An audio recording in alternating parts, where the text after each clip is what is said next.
안녕하세요. 공인노무사 1차 노동법 강의 진행 맡고 있는 김희양 노무사입니다. 오늘은요, 우리 노동법 1차 노동법 1 기본 강의 처음 들어가도록 하겠습니다. 자, 일단은요, 처음 들어갈 때 우리 시험 어떻게 조금 출제가 됐는지 한번 좀 살펴보려고 해요. 그죠? 살펴보려고 하는데, 자, 우리 1차 시험, 우리 노동법 1, 2 마찬가지로 각각 몇 문제씩 출제가 되나요? 그죠? 각각 25문항씩 출제가 됩니다. 그죠? 25문항 중에 어떤 챕터에서 조금 더 시험이 좀 많이 나올지 우리가 한 번 더 보고 들어가면 과목에 대한 중요도 있잖아요. 어떤 부분을 조금 더 중요도 있게 두어서 비중 있게 학습할 것인가 그걸 좀 먼저 살펴보고자 합니다. 일단은 우리 교재가요. 챕터를 10가지로 나눠놨어요. 그죠? 챕터 1에서부터 10까지로 나눠놨는데 10은요. 10챕터는 개별 법령에 대한 거예요. 그죠? 각각의 개별 법령 10개. 그게 기타 법령인데요. 여기서 10개의 법령을 우리가 절로 나누어서 챕터 10에서 기울을 하고 있어요. 단연 1순위는 이건데 사실 이거는 기타 법령은요. 한 법에서 그쵸? 한 문제씩 나와요. 예를 들어서 기단법이면 기단법에서 한 문제, 파견법이면 파견법에서 한 문제 이런 식으로 나오기 때문에 그죠? 문제 난이도가 막 그렇게 높진 않고요. 해당 부분에서 출제되는 부분, 그죠? 출제되는 부분이랑 특히 요번에는 그죠? 우리 산안법 보면 산안법에 이제 개정 시행되는 부분이 좀 나오거든요. 그래서 산안법 그거 위주로 좀 볼 거고요. 나머지는 전부 다 법률에서 하나씩 나오기 때문에 이건 뭐 어떻게 뭐 빼놓고 공부를 할 수가 없습니다. 그죠? 빼놓으면은 그냥 그거 날리면 한 문제 그냥 날아가는 거니까 꼼꼼하게 우리 공부를 할 거고요. 그거 말고 나머지 이제 1에서부터 9까지가 근로기준법에 대한 내용이에요. 그죠? 근로기준법인데 근로기준법, 즉 개별법이라고 하죠. 이 개별법 중에 어떤 파트에서 조금 나왔나 보니까 사실 이거는 뭐 문제 분석하는 선생님들의 그 강사분들에 의해서요. 요게 이렇게 뭐 섞이기도 합니다. 사실은 분배를 어느 쪽을 조금 섞여 있는 경우에 어느 쪽을 좀 중점적으로 볼 것인지에 따라 섞이기도 하지만 여기 근로기준법 개설이랑 성립 부분 그죠? 요 부분 좀 중요하고요. 특히나 우리가 또 중요한 부분은요. 요 부분. 그죠? 요 부분. 그 다음에 근로관계 종료. 요거는 조금 이게 좀 잘못된 것 같긴 한데 근로관계 종료 부분은 굉장히 중요합니다. 그죠? 근로관계 종료 부분은 굉장히 중요하고요. 여기. 그죠? 6번. 그리고 여기 2, 3. 그리고 근로관계 종료 부분. 여기는 각각 10개에서 하나씩. 이런 식으로 우리가 공부를 하게 될 겁니다. 그래서 요거를 위주로 조금 보시고요.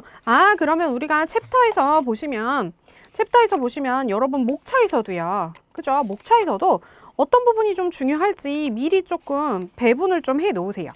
그쵸? 배분을 좀 해 놓으시면 보시면은 여러분들이 목차에서 챕터에서 이렇게 좀 구분을 해 놓으면 되겠죠? 그래서 챕터 2 그죠? 근로기준법 개설에 좀 동그라미 해놓고 챕터 6, 그 다음 챕터 9 이렇게 좀 체크를 좀 해놓으시고 공부를 좀 하시면 더 수월하게 보실 수 있을 것 같아요. 올해는 뭐 이렇게 나왔지만 근로관계 종료는 언제든지 3문제 이상 파트가 배분이 될 수 있는 부분이에요. 그래서 정확하게 배울 겁니다. 그래서 챕터 부분이 이렇게 나와 있으니까 여러분들 좀 이걸 좀 체크를 좀 하시고요. 오늘은 총설 부분을 들어갈 건데요. 총설 부분 들어갈 건데 자, 여러분들 저랑 이제 수업하실 때 하나 이제 약속하실 게 있어요. 저랑 객관식 시험을 조금 더 우리가 효과적으로 조금 보기 위해서 문제를 좀 어떻게 할 거냐면 여러분들 그 OT 시간에 거꾸로 공부 많이 말씀드렸잖아요. 되도록이면 여러분 문제 플레이 하기 전에 그죠? 플레이 하기 전에 여러분들은 직장인분들이 많으시니까 최대한 시간을 좀 효율적으로 조금 우리가 좀 사용을 해야 되는 게 필요합니다. 그죠? 그렇기 때문에 여러분들 그 문제 있잖아요. 그죠? 문제 부분을 한번 눈으로 보고 오세요. 이 문제 보시면 실전 대비 문제 보시면은 뭐 노동관계법에 대한 설명으로 옳지 않은 것은 1번 뭐 이렇게 나와 있고 2번, 3번, 4번 보니까 전부 다 노동법에 대한 법원이 문제가 나와요. 그죠? 노동법의 법원, ILO도 나오고요. 법원, 뭐 판례, 뭐 예규 뭐 이런 것도 나오고 문제가 법원에 대한 게 그 3문제나 있네. 그 ILO 협약이 또 나오고 6번 보니까 또 법원이고 7번에 ILO고 8번도 ILO예요.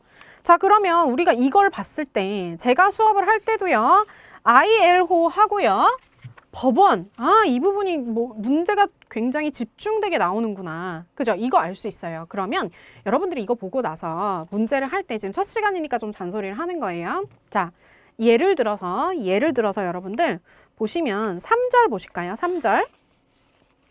자, 3절에 노동법의 경향이잖아요. 거기 로마자 5번 보시면 ILO 국제노동기구 있죠. 그죠? 국제노동기구라고 회색 박스가 있고요. 여기 핵심 협약이라고 되어 있고 기출이 16, 19, 20이 되어 있다라고 박스 표시를 되어 있습니다. 그러면 여러분들은 처음 이제 저랑 들어오실 때 어떻게 하는 거냐면 자, 기출 문제를 체크할 때 무슨 색깔로 한다 그랬어요?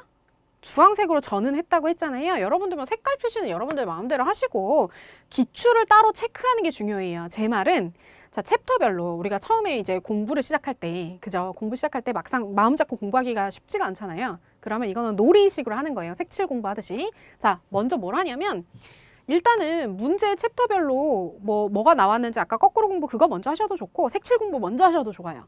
색칠 공부를 하라는 거는 이겁니다. 그 5번에 ILO 국제노동기구 있고요. 기출문제가 3개가 나와 있잖아요. 그러면 거기 그 로마자에다가 동그라미 일단 하시고 이건 기출이 됐다라는 우리만의 표시예요. 그리고 형광펜으로 해당 부분에 대해서 해당 목차 있잖아요. 해당 목차에 대해서 주황색으로 칠합니다. 주황색으로, 그죠? 주황색으로 이렇게 좀 발라놔요. ILO를 발라 놓으시고요. 그 다음에 쭉 보시면 쭉 아래에 보시면 5번에 우리나라가 비중 공표하지 않은 ILO 협약이라고 되어 있어요. 그죠? 그거에서 거기도 기출이 표시가 되어 있잖아요. 그럼 얘도 마찬가지로 5번에 체크하시고 동그라미 하시고 여기 형광펜 하시고 특히나 얘는 뭐예요? 1번, 그죠? 그 다음에 3번, 그 다음에 제목 자체 이렇게 기출 표시가 되어 있잖아요. 거기에 저는 제목 한번 긋고 그 다음에 여기 뭐예요? 1번하고 3번 있잖아요. 1번하고 3번에도 이렇게 형광펜 표시를 합니다. 이렇게 형광펜 표시를 해요. 그죠? 그러고 그 다음에도 그죠? 그 다음에도 보시면 그 뒤에 4절 보시면요. 기출이 또 어디에 있어요? 4절 보시면 로마자 2 법원의 종류에서 로마자 2에서 법원의 종류 거기서 1번의 양가로 2번 그죠? 거기 국제법 그쪽에 기출 15년대 기출 표시되어 있잖아요. 여기도 마찬가지로 양가로 그 2번에다가 동그라미 하고 해당 부분에다가 그죠? 해당 부분에다가 이제 기출 표시를 할 건데 여기는 이제 요런 데는 키워드를 저는 그어요. 저는 키워드를 여기 제목에 한번 긋고 키워드에다가 여기다가 형광펜을 합니다. 그 키워드는 이제 제가 이제 수업 시간에 해드릴 거고 자 여러분들 그러니까 제 말은 여러분들 들어오시기 전에 공부에 조금 더 효율성 그죠? 효율성을 조금 발휘하기 위해서 어떻게 할 거냐면 이렇게 기출을 체크를 해드린 거는 그냥 한 건 아니에요. 정말 이거 하는데 작업이 오래 걸리거든요. 여러분들 학습 효율을 위해서 하는 거기 때문에 이 본문에 나와 있는 기출 표시를요 수업 듣기 전에 그죠? 5분만 하면 되잖아요. 마음 먹고 공부하기 힘드니까 5분만 색칠 공부하는 거예요. 아 뭐가 나왔지? 기출 뭐가 나왔지? 쭉쭉쭉쭉 그냥 색칠만 긋는 겁니다. 색칠만. 기출은 뭐 변하지 않으니까 색칠만 딱 긋고 수업 듣는 거예요. 그게 예습이에요. 딴 거 없어요. 공부하라라고 여러분들께 말씀드리지 않아요. 그죠? 기출 표시만 이렇게 체크를 해놓고 그래야 아 내가 어디서 그 문제 뒤에서 봤더니 ILO하고 법원이 되게 많이 나오더라. 그러면 여기서 문제를 볼 때 제가 설명을 할 때 제 4절이 노동법의 법원이잖아요. 여기는 문제 밭이기 때문에 그쵸? 여기를 들을 때는 아 여기 좀 집중해야겠구나. 기출문제 보니까 주황색 밭이네 여기. 암기해야겠네. 이렇게 공부 접근하시는 거예요. 그래야 되는 거지. 우리가 뭐 옛날에 뭐 공부를 할 때 처음에 맨날 앞부분만 새카맣게 공부하듯이 그렇게 공부하면 답이 없어요. 그죠? 우리가 이거 시간 투자 엄청나게 많이 할 거 아니잖아요. 그렇기 때문에 최대한 효율적으로 여러분들 수업을 따라오셔야 된다라는 거 말씀드립니다. 그러면 여러분들 지금 어떻게 하셔야 돼요?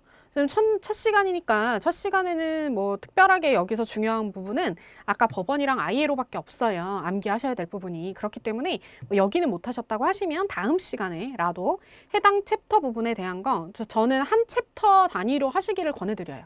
한 챕터 단위로 기출 문제를 쭉 표시를 하고 그죠? 너무 많으면 뭐 몇 절 단위로 하셔도 되는데 쭉 체크를 하고 나서 그 다음에 수업 좀 들으시면 훨씬 더 집중도가 다르게 공부를 하실 수 있을 거다라는 거 말씀을 드립니다. 자, 일단은요 우리 총설 1장인데요. 여기서는 문제가 나오는 게 뭐냐면 1절, 2절, 3절, 4절 이렇게 나와 있잖아요. 그 중에서 문제는요 제 4절에서 몰빵돼서 나옵니다.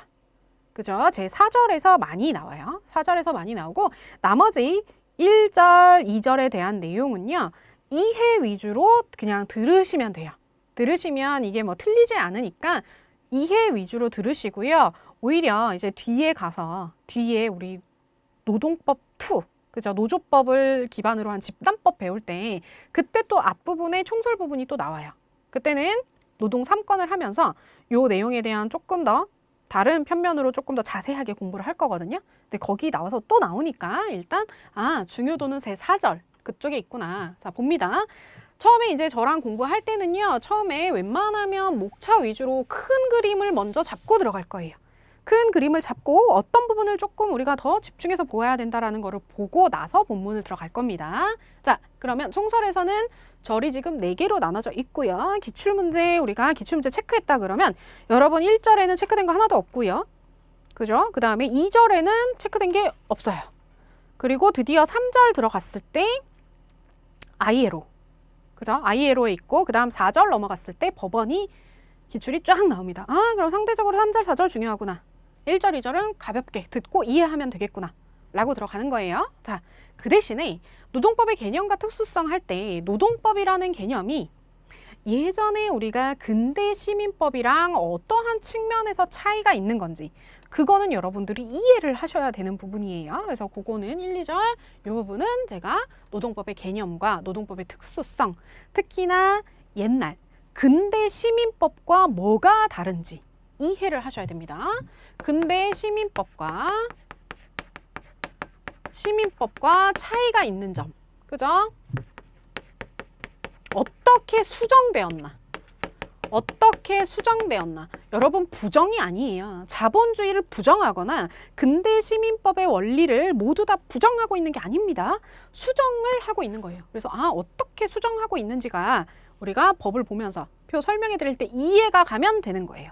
됐죠? 요거는 암기할 부분은 아니고 이해하시면 된다. 자, 그럼 3절의 노동법의 경향인데요. 경향 중에서 중요한 거 우리 ILO 핵심 협약 그 중에서 우리나라가 비준하지 않은 조약이 4가지가 나오는데요. 요거 암기할 겁니다.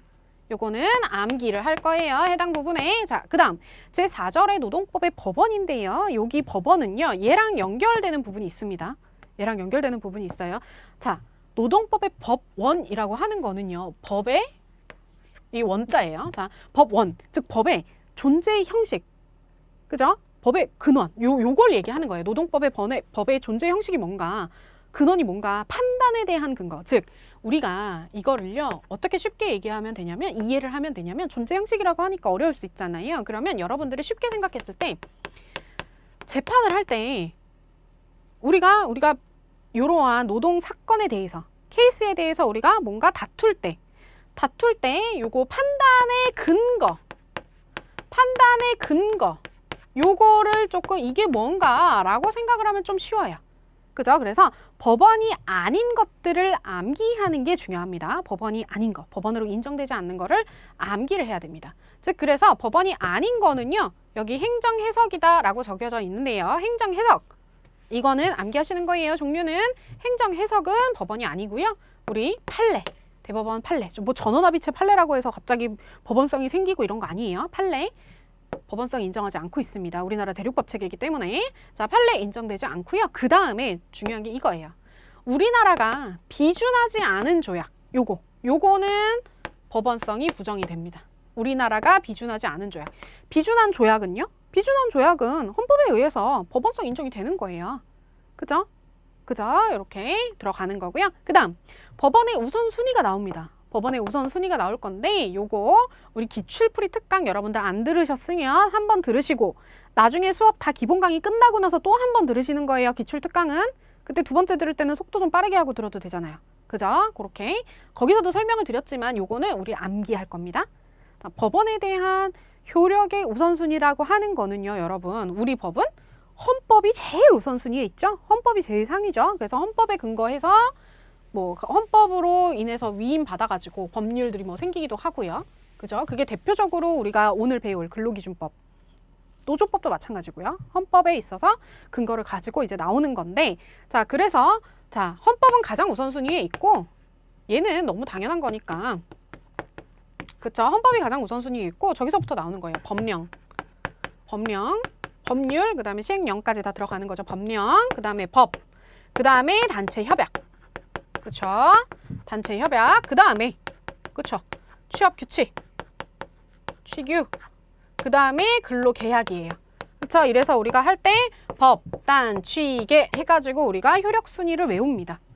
그죠? 이거 너무나 당연한 건데 지금 암기가 안 되셨다고 하면 너무 당연한 거니까 우리 요거는 하나 알고 들어갈게요. 그래서 이런 식으로 중요도를 학습하게 되겠습니다. 자, 보시면은요. 1절부터 바로 들어갈게요. 노동법의 개념인데 요거 정의는 넘어가고요. 2번 시민법과 노동법 보시면 자, 여러분 근대 시민법이랑 노동법, 지금 시민법이 수정된 노동법은 어떠한 차이가 있는지 좀 볼게요. 여기 일단은 본문에서요. 자, 밑줄을 좀 그을게요. 자, 까만색으로 그으세요. 그냥 샤프로 그으셔도 좋습니다. 자, 시민법은요. 자, 밑줄 긋습니다. 소유권 보장, 절대 보장이죠. 그다음 계약 자유 및 과실 책임주의. 여기에 밑줄을 긋고요. 자, 그 다음에 맨 마지막 줄 보시면 노동법은 시민법의 원리를 상당 부분 수정되어 있잖아요. 수정에다가만 동그라미 하시고요. 그 아래에 부정 X라고 쓰세요. 부정 X. 여러분들 할 때 이제 필기를 하시라고 하는 부분에 대해서는요. 반드시 필기하셔야 돼요. 이게 오답 지문으로 나왔던 거를 제가 본문에서 미리 한번 보여드리는 경우가 되게 많아요. 그렇기 때문에 필기는 귀찮아도 하세요. 그래서 그 밑에다가 부정 X 이렇게 써놓으세요. 기출지문입니다. 체크되어 있진 않지만 자, 보시면 시민법과 노동법의 구별이라고 되어 있어요. 시민법이라고 하는 거는요. 사적 자치가 굉장히 엄격하게 존중이 된다라고 보시면 돼요. 그리고 내 사유재산이 절대적인 보호를 받습니다. 그렇죠? 그거 다 일맥상통하는 건데요. 그렇기 때문에 자, 소유권 절대의 원칙, 즉 소유권이 보장이 되기 때문에 그쵸? 이렇기 때문에요. 자, 얘랑 계약 자유의 원칙까지 좀 같이 볼게요. 계약 자유의 원칙, 즉 노동자하고요, 근로자하고 사용자하고 1대1로 계약을 체결하는 거예요. 당사자 사이에. 그쵸? 그렇기 때문에 이 당사자와 당사자 개별 사이의 계약이기 때문에요. 자, 집단이 들어오면 안 돼요. 그래서 노동자들끼리 같이 막 힘을 모아서 노동조합을 만든다? 시민법상에서는 인정이 될 수가 없었어요. 그래서 노동조합 자체가 인정이 되지 않았던 그 법도 나중에 노조법 가서 총설법원에서 배울 겁니다. 그죠? 그 계약 자유의 원칙이라는 게 그렇게 들어가기 때문에 1대1로 노동 당사자는 대등하게 봤어요. 그래서 사용자가 힘을 강하게 갖고 있어도 형식적으로. 그렇죠? 대등하기 때문에. 자, 이렇게 얘기를 하는 거예요. 자, 내가 시간당 임금 너한테 예를 들어서 2,000원밖에 못 줘. 2,000원밖에 못 줘라고 하면 지금은 우리가 최저임금법이라는 그죠? 우리 노동법에서는 최저임금법이라고 규율, 최소한의 것을 보호를 하고 있지만 이런 보호가 없으면은 너 2,000원 받고 할 거야? 그러면 이 사람이 나는 안 할 거야. 그러면 빠지는 건데 사실상 2,000원보다 밑으로 받고도 할 사람들이 수두룩 빽빽하다는 거죠. 그렇기 때문에 노동 시간 자체가 양이 엄청나게 길었고 특히나 아동 노동, 그죠? 아동들이 그렇게 저임금으로 몰려져서 일을 많이 할 수밖에 없었던 그런 자본주의의 폐해들이 나타나게 됩니다. 그렇죠? 그렇기 때문에 그게 다 여기서 나오는 거죠. 소유권 절대, 그 자기의 재산 같은 거를 절대적으로 보호를 하고요. 그 다음에 계약 자유의 원칙 때문에 이 폐단들이 많이 나오게 되죠. 그죠? 그리고 또 과실책임주의라고 하는 거는 뭐냐면 특히나 얘는 그 옆에 보시면 노동법에 무과실책임이라고 되어 있죠. 무과실책임은 뭐가 대표적인 거예요? 그죠? 산재 당했을 때 볼 수 있잖아요. 자, 근로자가 밑바닥이에요. 바닥에 물이 있어요. 물이 있는 거를 청소를 하다가 물이 있는 거를 물기 묻게끔 청소를 하고 나서 본인이 실수로 미끄러졌어요. 그랬다고 하더라도 업무상 재해를 당했을 경우에는 산재가 처리가 되잖아요. 즉 뭐예요? 근로자가 그 산재 사고에 발생할 때 조금의 과실이 있었다라고 해도 그죠? 그거를 불문하고 산재가 발생하면 산재로 처리하잖아요. 그런데 민사, 그죠? 근대 시민법에서는 뭐예요? 우리가 쉽게 얘기하면 과실이 상기되는 것처럼 그죠? 과실이 있으면 그 과실이 참작이 다 된다는 거죠. 그죠? 요걸 조금 이해를 하시면 될 거예요. 그래서 계약 자유의 원칙, 즉 1대1이 너무나 강조되게 보니까 단결 활동 자체가 금지가 됐었던 거죠. 근대 시민법에서는. 하지만 자, 우리 노동법에 오면요. 소유권 자체가 제한이 되게 되고요. 그다음 계약 자유의 원칙에서 최소한의 기준을 보호해주는 그죠? 최저 기준의 설정. 예를 들어서 근로시간에 대한 그런 조건이라든지 아니면 최저임금법이라든지 이런 거를 조금 생각하시면 될 거고요. 그 다음 무과실 책임은 산재보상 받는 거 생각하시면 되고 그 다음 단결활동의 금지는 이제 실질적인 대등성을 보호하기 위해서 노동 3권을 인정하고 있구나. 노동조합 단결하는 거를 인정해주고 있구나 라는 거예요. 자, 즉 이거 제가 길게 설명했지만 여러분들이 하나 알아두실 거는 근대시민법 원리가 부정된 게 아니고 수정된 거구나. 자본주의를 부정하는 게 아니고 받아들이고 있구나. 거기가 핵심이에요. 그것만 아시면 사실은 넘어가는 거예요. 그죠? 암기할 거 따로 없고. 자, 보시면 우리가 그래서 제가 항상 이거를 인트로 들어갈 때 이걸로 설명을 해드립니다. 자, 우리가 시소가 있어요. 시소가 있는데 자, 여기 사용자가 있습니다. 그죠? 사용자는 힘이 노동자보다는 클 수밖에 없어요. 왜요? 일자리는 적고 근로를 해야 돼. 그죠? 임금으로서 먹고 살아야 되는 근로자들은 많기 때문에 처음에 근로 조건에 대한 거를 결정하는 사용자가 힘이 조금 클 수밖에 없어요. 우위성을 유지를 하고 있다, 점유하고 있다라고 볼 수가 있기 때문에 이러한 노사의 대등성을 위해서 우리 법이 어떤 걸 하고 있냐면 자, 두 가지를 하고 있습니다. 헌법 32조 그리고 헌법 33조에서 얘기를 하고 있죠. 그죠? 32조에서는 32조를 타고 나오는 개별법, 그죠? 근로기준법이라고 하는 개별법, 근기법, 그죠? 개별법으로 나오고요. 대표적인 법은 근기법이 있어요. 그죠? 근로기준법 우리가 요거 주고 있고요. 그래서 최소한의 보호들을 해주는 거죠. 그죠? 사회가 이렇게 보호를 해주는 거고 입법적으로. 그 다음 헌법 33조에서 도출이 되는 노동 3권, 집단법, 그쵸? 노동 3권, 노조법, 그쵸? 노조법으로 대표되는 이런 집단법에 대한 그런 얘기들이 나오게 돼요. 그래서 요런 두 개, 근로기준법과 집단법을 규율하고 있는 노조법을 필두로 해서 요런 것들을 가지고 실제 근로자 개개인에 대해서는 사용자보다 힘이 떨어질 수 있겠지만 모여라 그럼. 모여라. 집단으로 너네 의사 표시를 해라. 그 다음 법으로 최소한의 가이드를 해줄게 라고 해서 실질적인 노사의 대등성 요거를 맞추고 있다. 실질적 노사 대등성을 좀 하고자 한다. 요렇게 이해하시면 됩니다. 그쵸? 요렇게. 요거 때문에 이 시소 가지고 이러면 힘이 조금 균형적이 되겠죠. 이런 식으로 하고 있는 거예요. 자, 그래서 로마자 3번에 보시면 종속노동관계다라고 되어 있는데요. 실제 우리 그 임금에 대해서 근로기준법상 근로자, 사용자 이제 정의규정 다 배울 건데 일단은요 밑줄부터 그을게요. 자, 사용자의 지휘 명령 여기 밑줄 그시고요. 그 옆에 종속노동관계 동그라미 하세요. 자, 종속노동관계가 과연 뭐냐? 종속 두 가지 의미로 나눠져 있습니다. 두 가지 의미. 자, 밑에 줄 보시면요. 밑에 줄 보시면 두 번째 줄에 끝부분부터 밑줄 긋게요. 근로대가로 지급하는 임금에 종속되고 그 옆에 사용자의 지시 감독을 받으며 이게 바로 얘기예요. 자, 종속성에는 두 가지가 있습니다. 인적 종속하고 경제적 종속이 있는데요. 인적 종속이라는 거는 말 그대로 그거죠. 내가 이 사용자의 지시 감독을 받는 겁니다. 그죠? 지휘 감독을 받는 거예요. 그래서 사용자가 지시하는 일에 따라야 되는 거기 때문에 그래서 내 노동력을 사용자가 사용할 수 있게끔 사용자의 처분하에 두는 거거든요. 그죠? 그게 바로 여기 인격적 종속입니다. 인적 종속이다라고 하기도 해요. 그래서 노동력 제공 과정에서 사용자의 지시 감독을 받는 거. 이게 이제 인적 종속이고요. 보통 인적 종속은 이제 근기법 쪽에서 좀 강조가 되는 부분이고 자, 경제적 종속이라고 하는 거는 뭐냐면 임금이에요. 말 그대로. 노동력을 제공하고 그거에 대한 근로의 대가로서 그죠? 근로 제공의 대가로서 임금을 받아서 생활하잖아요.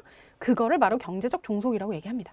그죠? 그래서 경제적 종속 이렇게 되게 되는 거고요. 그래서 보통은 그래서 우리가 2차에서 시험 볼 때 얘가 이렇게 본격적으로 여기 나오진 않지만 2차에서 시험 볼 때 근로자성을 판단하는 판례의 태도들이 나와요.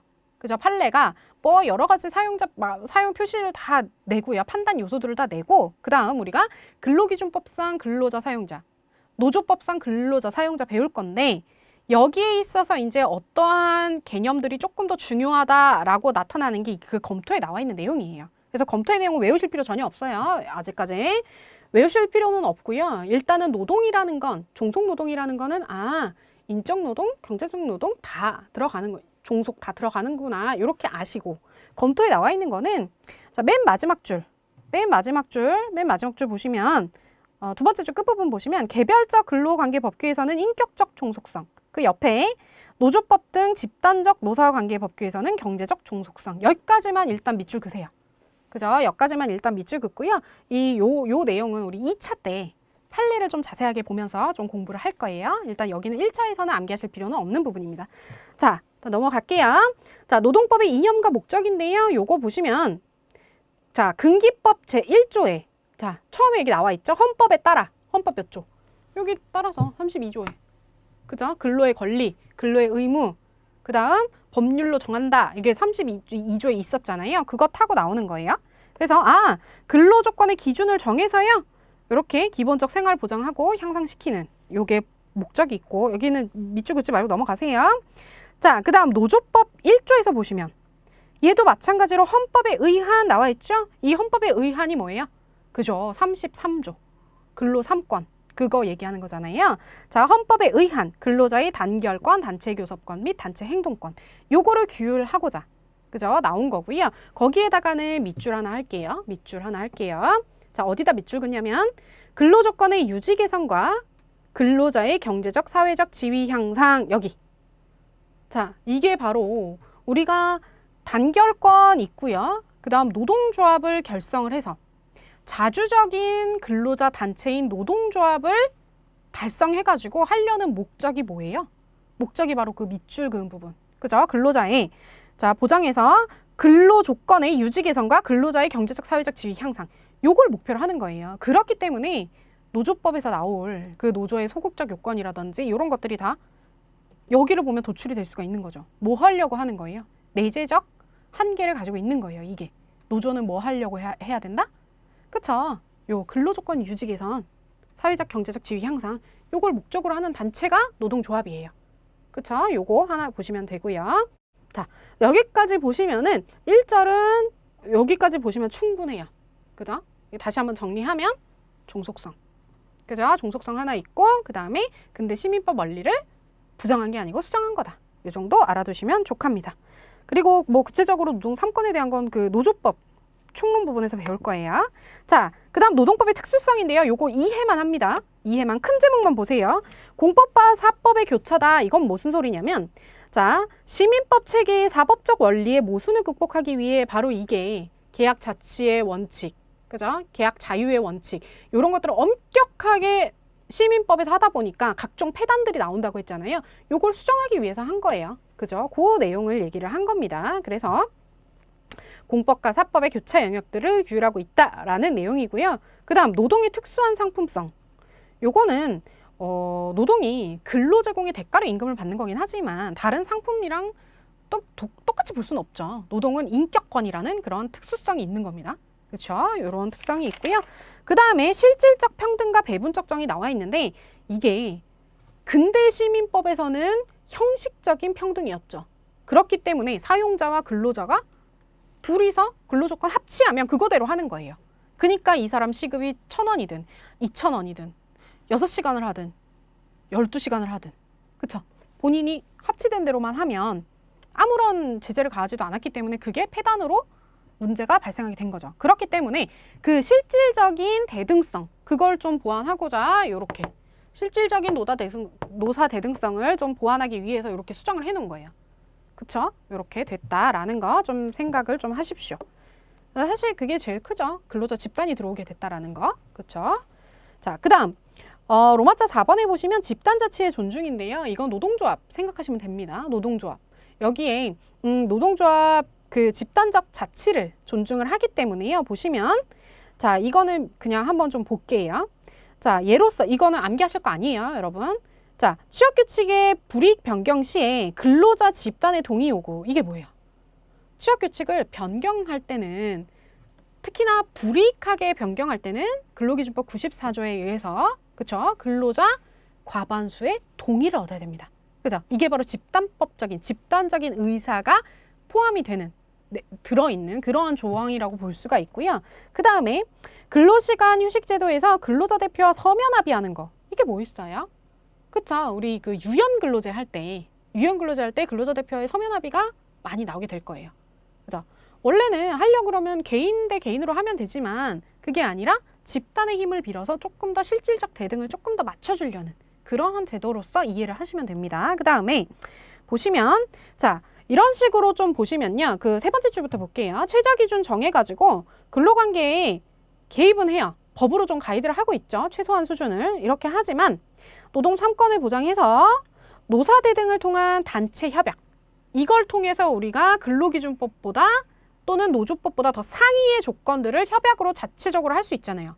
법령에 정해져 있는 최저 하한보다 넘어가지만 않으면 그러니까 미달되지만 않으면 그렇죠? 위반만 아니라면 할 수 있게끔 하기 때문에 집단법에 의한 뭔가 자치적인 그죠? 뭔가 이런 것들을 좀 인정을 해주고 있구나라는 거를 이해하시면 되겠습니다. 이렇게 되어 있어요. 자, 이렇게까지 하고요. 자, 오늘은 노동법에 대한 처음 이해가 들어가는 부분이었기 때문에 시험에 출제가 그렇게 바로 전면적으로 되진 않아요. 그죠? 그렇진 않지만 이거에 대한 이해들이 조금 있어야 이런 걸 이해를 하셔야 나중에 이제 총론 부분 들어가게 되면 이해되는 부분이 좀 있으니까 암기해야 될 부분이 확 줄어들거든요. 그 베이스를 조금 까는 작업이었다라고 생각을 해주시면 충분하겠습니다. 그리고 앞에 출제 비중들 챕터 했고요. 그 다음 제가 기출문제 어떻게 체크하라고 잔소리를 좀 드렸잖아요. 다음 시간에는 반드시 지금 이제 3절부터 그쵸? 3점 4절 다음부터 본격적으로 이제 우리가 들어가니까 여기 공부하시기 전에 기출 문제에다가 주황색으로 조금 체크 표시를 좀 하고 그다음에 문제에서 어떤 것들이 나왔는지 눈에다가 한번 찍어서 발라놓고 들어오세요. 수업에. 그쵸? 이런 식으로 하면 다음 시간부터 좀 여러분들이 집중도가 좀 달라질 겁니다. 자, 여러분들 오늘 고생하셨습니다. 감사합니다.